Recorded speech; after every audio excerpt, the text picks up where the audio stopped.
Hi, this is Guy Phillips, and I'll be your MC for the 8th annual COPE24 Gala to be held at the Hilton Frontenac, St. Louis.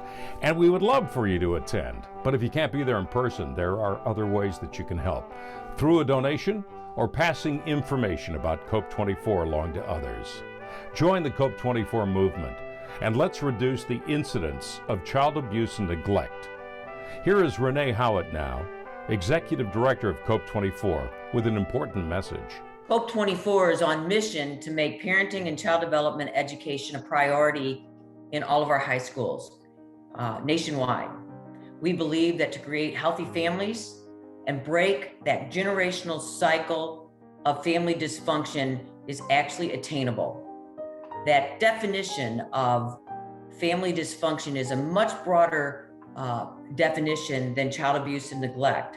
Child abuse and neglect are actually illegal, but family dysfunction is not, and it exists to some level in almost all of our families. And that is because as human beings, we aren't perfect. We have bad days, we make mistakes, we get angry, we get sick, and our children don't understand, leave me alone right now. But a healthy parent recognizes, I didn't do so well yesterday, and seeks to do better the next time that situation arises. Children growing up in a dysfunctional family very, very rarely have a parent admit, I could do better. Children that grow up in dysfunctional families where dysfunction exists continuously tend not to gain coping skills, anger management skills, or critical thinking skills. Those of you who have been following us for the last several years know that we have spent the last couple of years working on a documentary video on the topic of ACEs, Adverse Childhood Experiences.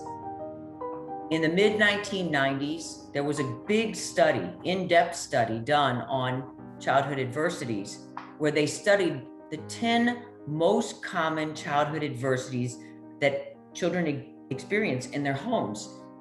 And what I want you to know is that 5 of those 10 adversities aren't even illegal. And they tend to happen to some degree in most of our homes. See, this year, much of what COPE24 wants to be doing is about messaging, those types of messages to the public, to state leaders, state legislators, to federal leaders, federal legislators, and the Department of Education. But at the same time, we make videos, and we would like to start putting funds away or aside for our next video production.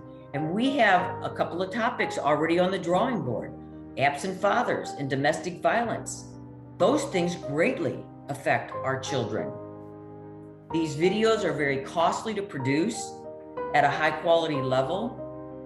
And yet, family and consumer science teachers across the nation will tell you these videos are what most connects with their students. And so I'm asking you again, if you can support us, it's your generous donations that makes this work possible. So thank you so much for all of your support. Hey, I'm part of the COPE24 movement, and I hope you will be too. It's easy, and it's meaningful. Please help us to help others. Log on to COPE24.com to make a donation or to spread the word about COPE24. And thank you